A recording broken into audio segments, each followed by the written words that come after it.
Okay, let's see. There is a few items in here that could work.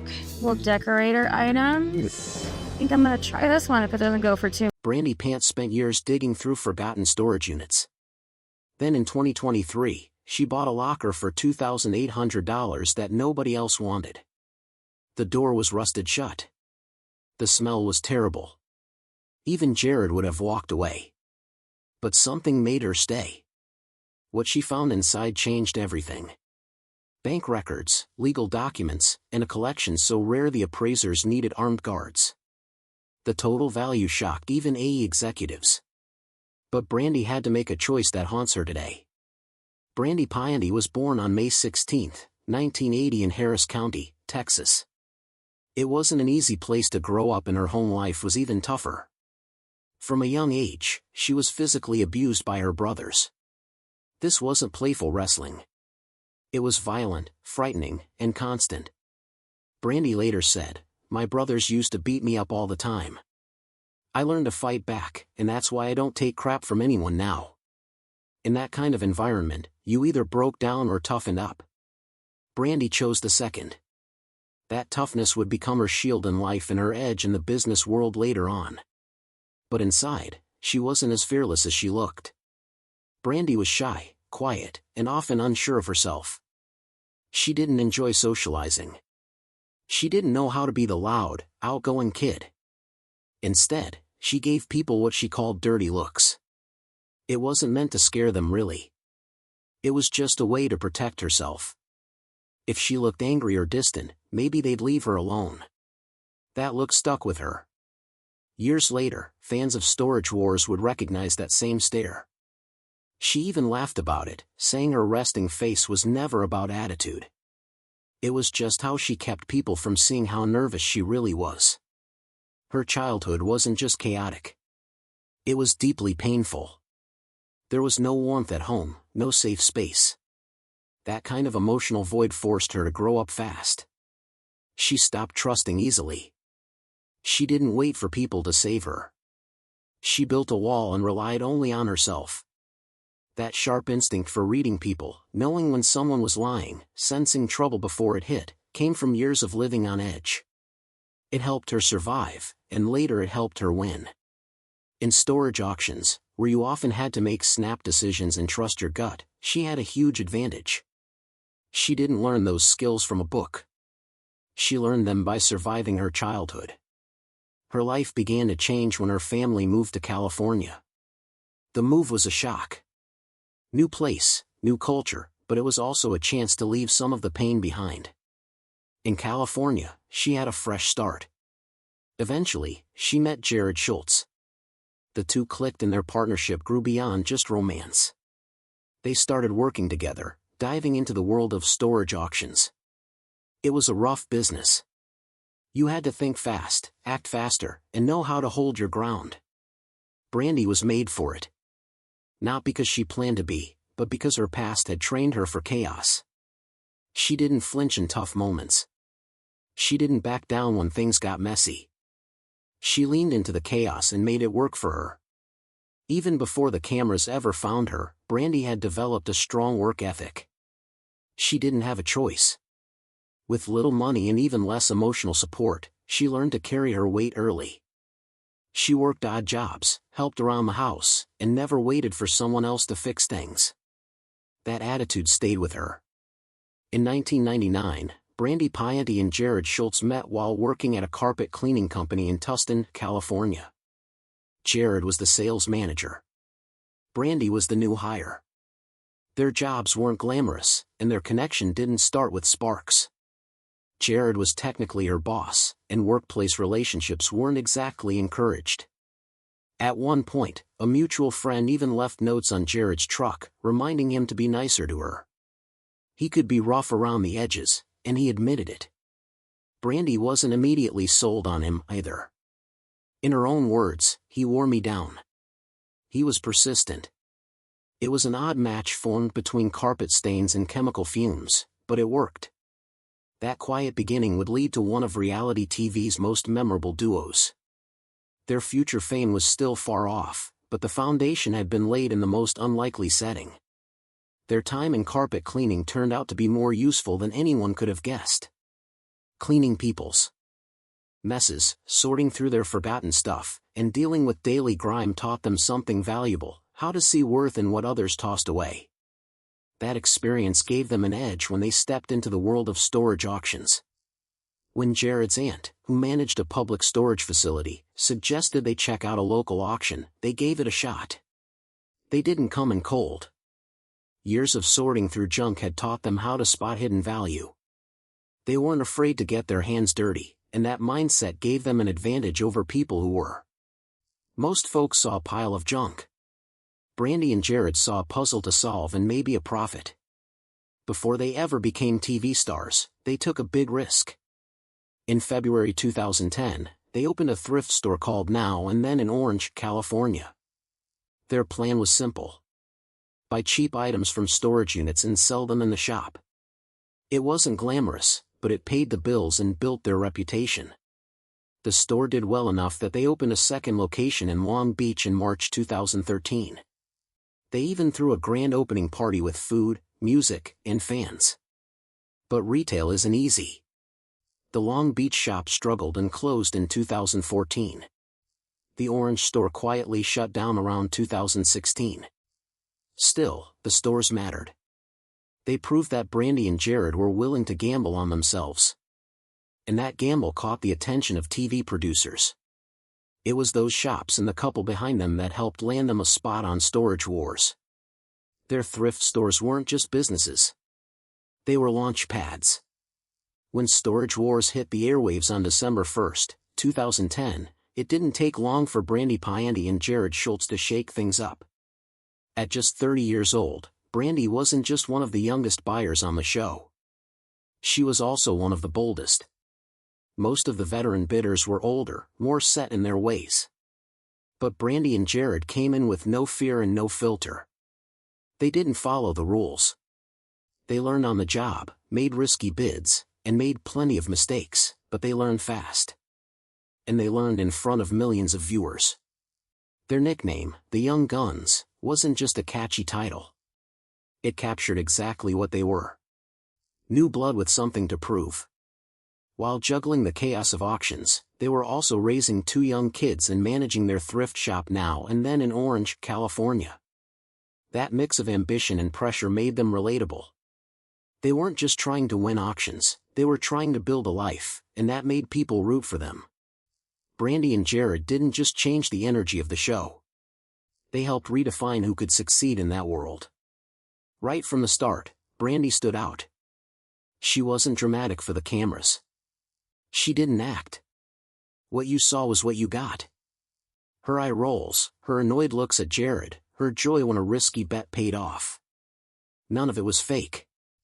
While other cast members sometimes seemed over the top or theatrical, Brandi kept it real, and viewers noticed. Her honesty made her instantly likable. She didn't pretend to be an expert. She admitted when she was wrong. She laughed at herself, and she wasn't afraid to speak up when someone, especially Jared, was being reckless. Over time, her honesty built trust.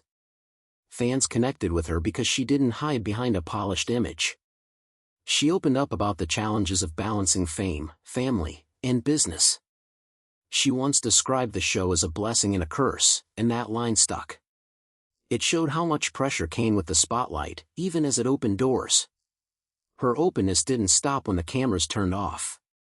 On social media, she continued to share real moments from her life. No filters, no fake smiles, just Brandi. That kind of honesty kept her audience loyal. The fame from Storage Wars had a massive effect on their thrift store.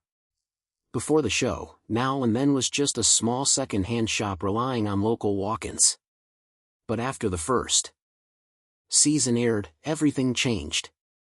Fans lined up to see the store in person, hoping to meet Brandi and Jared or even buy something they saw on TV. Business exploded. By 2013, they opened a second location in Long Beach. At first, it looked like a smart move. The buzz was real, and both locations were packed, but the hype didn't last forever. The Long Beach store struggled and had to close within a year. The original store stayed open until early 2016 before quietly shutting down, too. The rise and fall of the stores mirrored the highs and lows of reality TV fame. Still, that brief retail empire proved something important. Brandi wasn't just a reality star. She had business instincts, negotiation skills, and grit. Even after the stores closed, her reputation for being sharp and tough stuck with her. That image helped her pivot to new ventures and stay relevant long after others faded. In 2014, A&E decided to give Brandi and Jared their own show. Brandi and Jared, Married to the Job, premiered on August 12 of that year. The concept was simple. Show what life looked like after the auctions. Fans got to see them running their stores, raising their kids, and navigating a relationship under pressure. It wasn't always pretty. They showed arguments, stress, and the messy parts of being a couple on TV. But that rawness made it compelling. It wasn't scripted fluff. It felt real. Still, the show only lasted 8 episodes. Ratings weren't bad, but not strong enough to continue. Even though it didn't go beyond 1 season, the show added another layer to their story. It showed that their appeal wasn't just about auctions, it was about how they handled everything life threw at them. Meanwhile, there were some shocking finds. Brandi Passante and Jared Schultz paid just $50 for a dusty old storage unit that didn't look like much. But when they pried it open and started digging, they hit the jackpot. The unit was packed with My Little Pony toys. Hundreds of them. Some were vintage, some rare, some still sealed in their original boxes. As they pulled out figure after figure, it became clear this wasn't just someone's childhood collection. This was gold for collectors. When the appraiser ran the numbers, the final value came to $875. That meant their $50 bet had turned into nearly 17 times the profit. The episode aired in season 6 and instantly became a fan favorite. Brandi was thrilled. Jared, as usual, was doubtful. But the bronies, adult My Little Pony super fans, went wild. This wasn't just luck. It was one of the most memorable flips in Storage Wars history. But not every find made Brandi smile. 1 season earlier, she spent $900 on a unit that looked boring from the outside. That feeling didn't last long. As she and her assistant dug through the mess, the locker took a disturbing turn. Inside was what looked like a voodoo collection. There were animal bones, a skull with antlers, carved staffs, strange bags filled with chicken bones, and a creepy little figure wearing a chicken hat. Brandi was clearly shaken. She refused to resell any of it. To her, the stuff felt dangerous. Was it real voodoo? Was it art? Viewers couldn't decide. But one thing was clear. This locker was one of the creepiest the show ever aired. Then came one of Bry's riskiest moves. She spent $2.50 on a unit without knowing what was inside. It was a huge risk, but when she opened the door, the gamble made sense.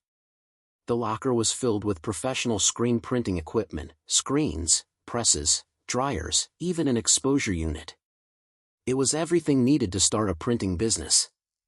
After an expert looked it over, the gear was valued at $5,000. Not only did Brandi walk away with a solid profit, but the find showed just how unexpected and profitable these storage units could be. It was about more than just resale. It was about possibilities. In 2014, she did it again.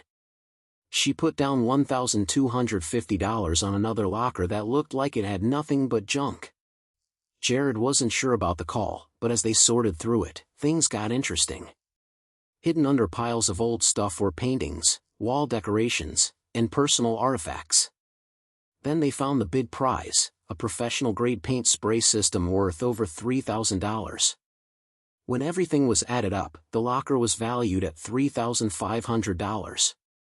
It was a reminder that buried treasure doesn't always look shiny at first. Sometimes it just takes someone with Bry's eye to spot it. But nothing topped the early win that changed everything. Brandi and Jared paid $1,700 for a locker that nobody else seemed to want. When they opened it, they were stunned.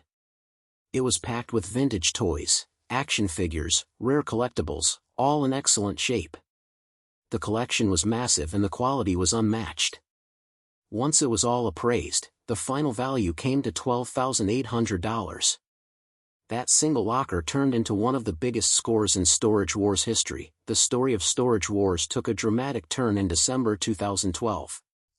David Hester, one of the show's most recognizable faces, filed a shocking lawsuit that exposed what he claimed was a web of deception behind the scenes. He wasn't just the guy yelling, "Yope," during bidding wars. He was now the man accusing the entire production of fakery. According to his lawsuit, producers weren't leaving things to chance. They were stuffing storage units with planted items. Things like a BMW Mini or a stack of Elvis Presley death announcement newspapers, all designed to boost the drama and pull in bigger ratings. Hester didn't stay quiet. He went straight to Los Angeles Superior Court asking for more than $750,000 in damages. He claimed he was fired for speaking up and said the production team had broken their contract and violated business laws. He even argued that the producers may have broken federal broadcasting rules from the Communications Act of 1934, which bans the rigging of contests. The network A&E had to respond publicly, but the damage was already done. Viewers were left questioning whether any of their favorite locker reveals had ever been real. Then came the evidence, and it was hard to ignore. A pile of emails, receipts, and even reimbursement checks appeared showing that the locker planting wasn't just a rumor. Sources from the set described how, especially during the first season, producers blatantly placed items inside the lockers, sometimes right in front of the cast and crew. The method was disturbingly clear. Cast members would bring their own interesting items. Producers would stash them in the lockers. The cast would find them during filming. Later, they'd submit an invoice and get paid a rental fee. Some receipts even matched the exact items that later appeared in the show's big reveal scenes. This wasn't sloppy. It was organized. It was documented. And it painted a brutal picture of how far reality TV would go to manufacture a hit. Even fan favorite Brandi Passante got caught up in the controversy. Known for her quick wit and surprising discoveries, Brandi had built a loyal audience with her partner Jared Schultz. Together, they had stumbled upon some truly bizarre things. Vintage dentures, boxes of old toys. But not every find was by chance. As more insiders came forward, it became clear that Brandi and Jared weren't just passive players. They had at times supplied their own items to be planted and were later reimbursed for doing so. In production meetings, they reportedly supported the practice. Whether they were handed items by producers or brought their own, the line between real finds and planted treasures became almost impossible to spot. If an item had a backstory that sounded too perfect or showed up at just the right dramatic moment, there was a good chance it had been placed there on purpose. None of this happened in a vacuum. The pressure behind the scenes was intense. Real storage auctions are often boring. Many units are filled with junk.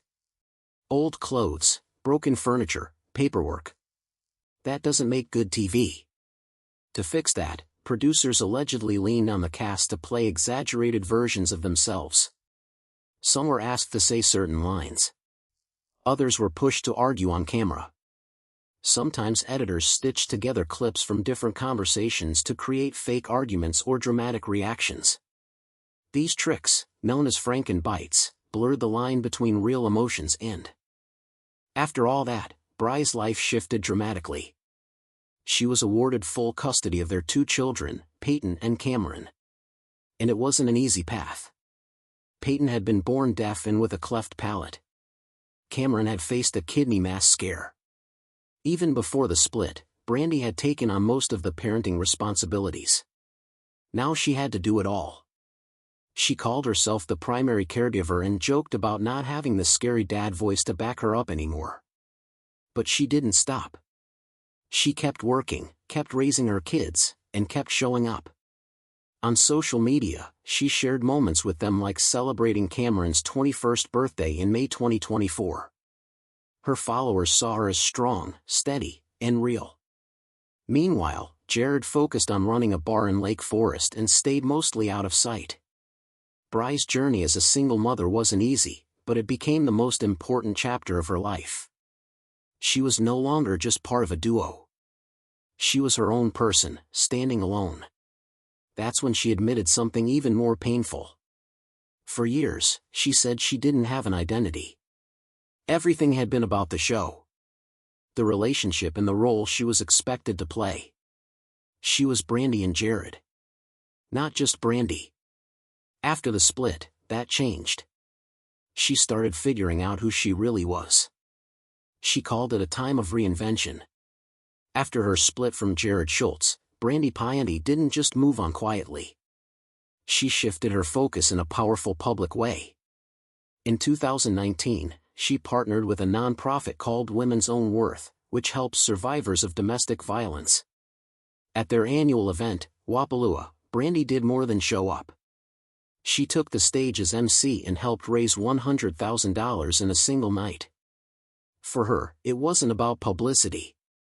Brandi had experienced domestic struggles herself, and that made her efforts personal. Then came the bar fight. In April 2021, Brandi was at a bar in Orange County. Jared showed up. Witnesses said Brandi asked him to leave. He refused. Things got heated.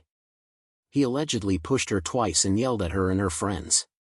Police were called, but Jared had already left. He later denied touching her. Still, the district attorney charged him with misdemeanor domestic violence battery. Fans who had followed their on-screen love story were shocked. The breakup already seemed sad, but now it looked like there had been something much darker going on behind the scenes. The incident shattered any illusion that their split had been civil or simple. In 2023, her personal life became just as public. That's when she introduced her new relationship with Clifford Beaver.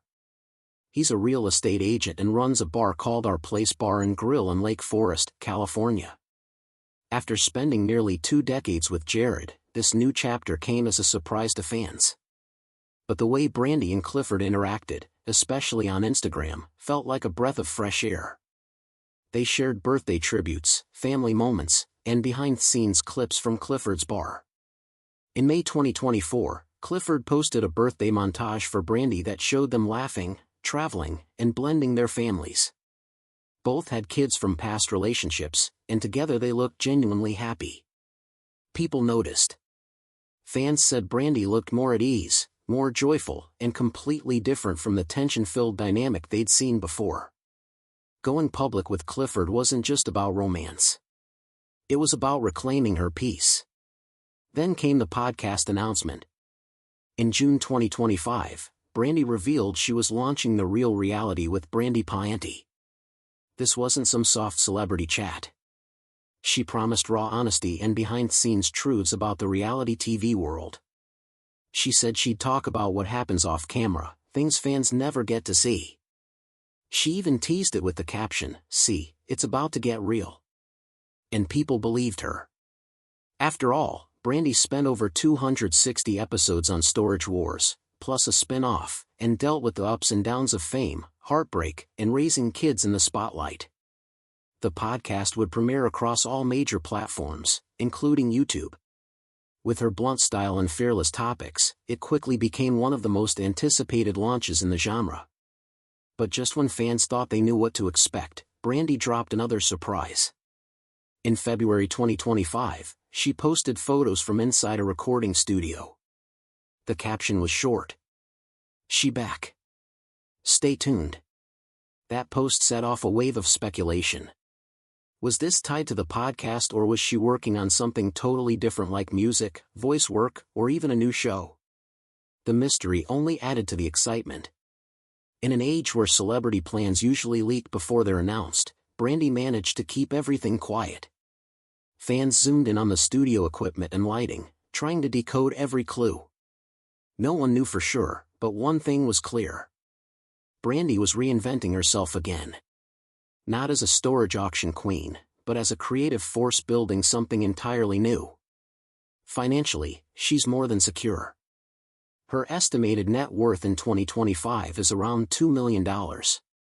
A big part of that came from Storage Wars, where she reportedly made $15,000 per episode. With over 260 episodes, that totals nearly $4 million in gross earnings.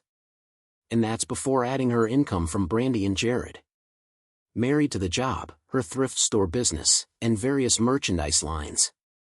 She and Jared started with almost nothing. They were the youngest buyers on the show with the least money to spend. But Brandi was smart. She turned every opportunity into something bigger. At the peak of their fame, they even opened a second thrift store. Those stores eventually closed, but Brandi didn't stop. She kept evolving, branching into media, merchandise, and new business ideas. Her journey proves that reality TV fame doesn't have to be temporary.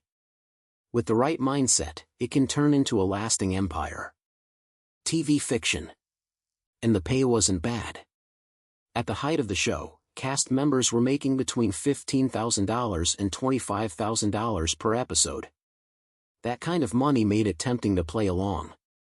For nearly 20 years, Brandi Passante and Jared Schultz were side by side, not just raising kids and running a business, but building a fan base as the young guns of Storage Wars. But right after filming season 12 in 2018, they quietly split up. They never got married, so there was no legal paperwork to leak. And for almost 2 years, nobody outside their circle knew a thing. Brandi kept posting on social media, but Jared slowly faded from her photos. Then another man started showing up. Rumors swirled, but it wasn't until June 2020 that Brandi finally confirmed it during a casual Facebook Live interview. Even then, they didn't say much. They kept filming, barely spoke on set, acted like nothing happened. It was the kind of secret that doesn't survive long in reality TV. Yet somehow, they pulled it off. When fans eventually found out, they went back to old episodes looking for clues. How had no one noticed? Everything changed in April 2021. After 2 years off air, Storage Wars returned with season 13, and the breakup became part of the show.